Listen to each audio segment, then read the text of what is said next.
খানাকুলের রঘুনাথপুর গ্রামের ঘোষবাড়ির কালীপুজো শুধু দেবীর আরাধনা নয়, প্রায় ১৭৫ বছরের এক ঐতিহ্যের প্রতীক। এই পুজোর প্রধান বৈশিষ্ট্য হল দেবীর উদ্দেশ্যে নিবেদিত চিংড়ি মাছের নৈবেদ্য। পরিবারের সদস্য দেবকুমার ঘোষ জানান, প্রতি বছর চিংড়ি মাছ ছাড়া পুজো সম্পূর্ণ হয় না, তাই ঘোষবাড়ির নিজস্ব পুকুরে চিংড়ি মাছের চাষ করা হয় এবং পুজোর দিন সকালে সেই পুকুরে জাল ফেলে দেবীর নৈবেদ্যের জন্য মাছ ধরা হয়। চিংড়ির সঙ্গে লুচি, গুড়পিঠে, ডাল, তরকারি, ফলমূল সহ মোট ৩৩ রকম নৈবেদ্য দেওয়া হয়। প্রতিপদের দিন অনুষ্ঠিত হয় কুমারী পুজো। পরিবারের প্রবীণ সদস্য ভারত কুমার ঘোষ জানান, তার দাদু গোপাল গোবিন্দ ঘোষ আরামবাগ আদালতে ওকালতি করতেন। এক বছর কালী পুজোর আগের দিন সদর দরজায় একটি দক্ষিণাকালীর মূর্তি পাওয়া যায় এবং সেই বছর থেকেই পুজোর সূচনা হয়। সেই থেকে আজও বংশানুক্রমে পুজো চলে আসছে। বর্তমানে ঘোষবাড়ির সদস্য সংখ্যা প্রায় ৩ শতাধিক। কর্মসূত্রে অনেকে বাইরে থাকলেও কালী পুজোর সময় সকলে ফিরে আসেন গ্রামে। পরিবারের মেয়ে কল্যাণী মিত্র জানান, পুজোর আয়োজনে অংশগ্রহণের আনন্দটাই আলাদা। ঐতিহ্য, ভক্তি ও মিলনের আবহে ঘোষবাড়ির এই কালী পুজো আজও গর্বের এক উৎসব। পুজো শুরু হয়েছিল আজ থেকে প্রায় ১৭৬ বছর আগে। আমরা যা ইতিহাস পেয়েছি, আমার বাবার দাদু গোপাল গোবিন্দ ঘোষ তিনি পুজোটা শুরু করেছিলেন। তার আমলে তিনি আরামবাগ কোর্টের যে উকিল ছিলেন, ওকালতি আরামবাগই বাড়িঘর ছিল। ওই পুজোর সময় বছরে একবার তিনি আসতেন, এসে ওই ১ মাস যাবৎ কোর্টের ছুটি থাকতো, ১ মাস এই দেশের বাড়িতে এসে ওই পুজো আচ্ছা করতেন, আবার চলে যেতেন। তা তারপর থেকেই শুরু হয়েছে। আমার দাদুরা করেছে, আমার বাবা কাকারা করছে, আমরাও করছি। আমার বাবা মারা গেছেন, আমরাও করছি। পুজোর রীতি আগেকার দিনে যে রীতি ছিল, তখন তো জমিদারি আমল ছিল। ঠাকুরের যে উপাচার, আমাদের উপাচারের বৈশিষ্ট্য হচ্ছে আমাদের গৃহলক্ষ্মী এই পুজোর সময় মন্দিরে আসেন, তারও পূজা হয় এখানে, নারায়ণ থাকে। আর আমাদের পুজোর যে মূল বৈশিষ্ট্য সেটা হচ্ছে ওই চিংড়ি মাছের একটা ভোগ দিতে হয়। এছাড়া পোনা মাছ এই সমস্ত থাকে, লুচি, গুড়পিঠে, যে সব নানা ডাল, তরকারি এই সমস্ত দেওয়া হয় ভোগ হিসাবে, শুকনো ভোগ। আর এদিকে নৈবেদ্য হয়। নৈবেদ্যতে না যেমন ফলমূল পাওয়া যায় এখনকার দিনে, সেইগুলো দিয়ে তৈরি হয়।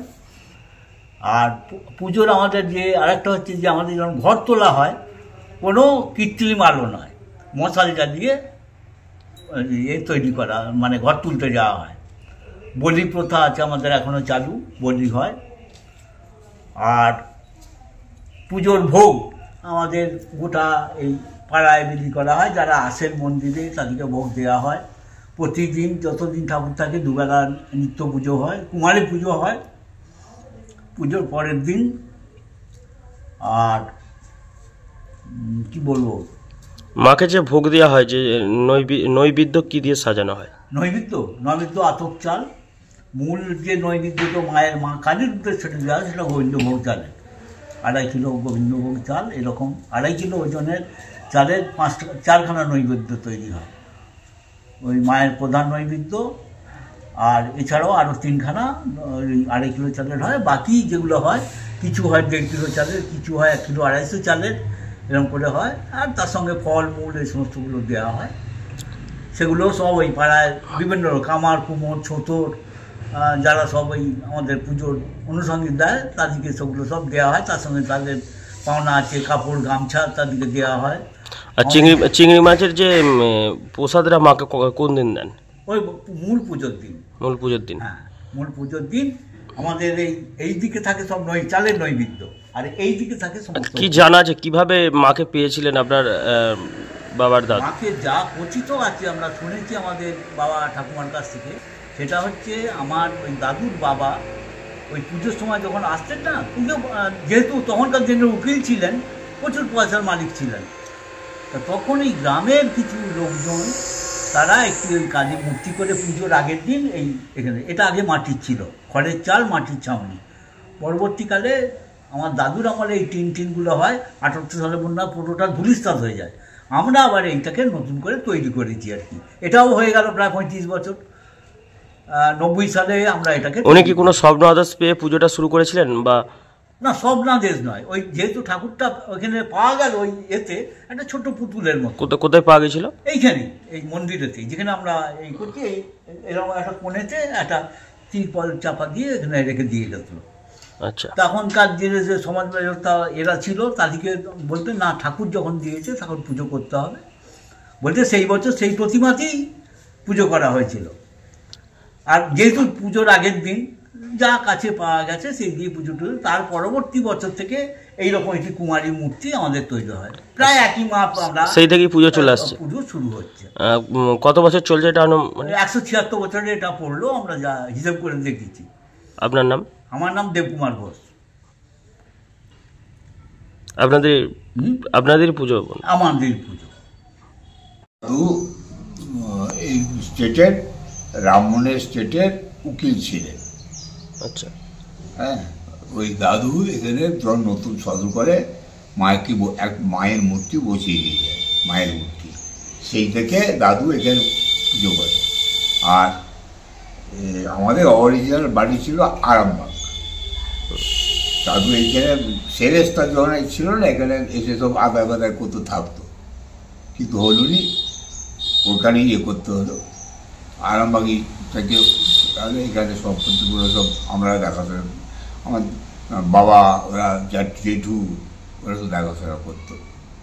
তার মধ্যে এক জেঠু মারা গেছে। রাজা রামমোহনের পরিবারের সাথে কেমন সম্পর্ক ছিল? ভালো সম্পর্ক ছিল।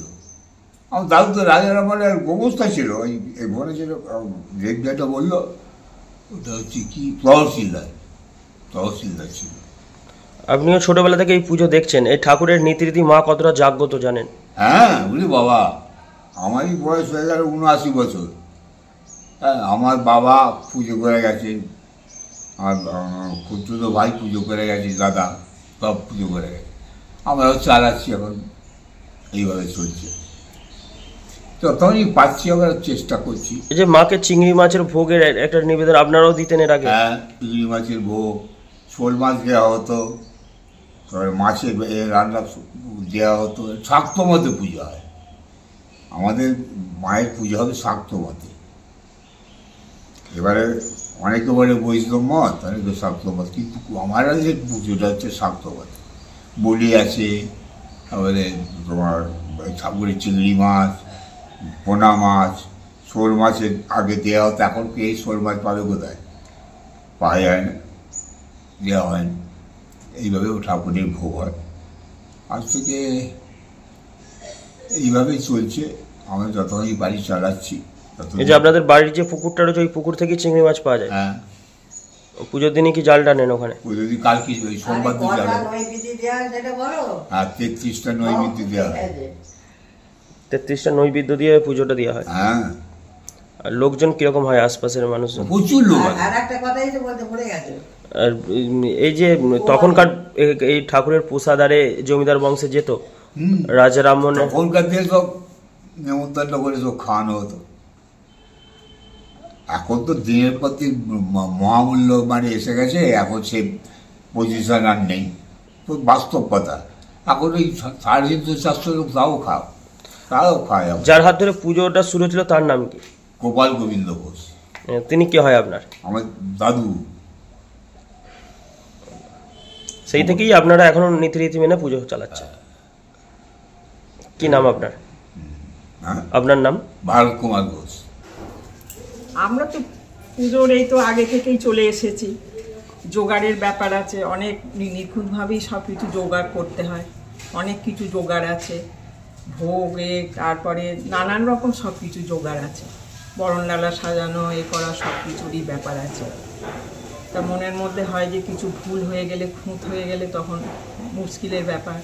কুমারী পুজো আছে, সব কিছুই করতে হয়। মা কি কতটা জাগ্রত? আশপাশে মানুষজন কি আসে? হ্যাঁ, প্রচুর। মানে যে কদিন ঠাকুর থাকে মা আমাদের খুব জাগ্রত। মা আমাদের সকল বিপদ থেকেই রক্ষা করে।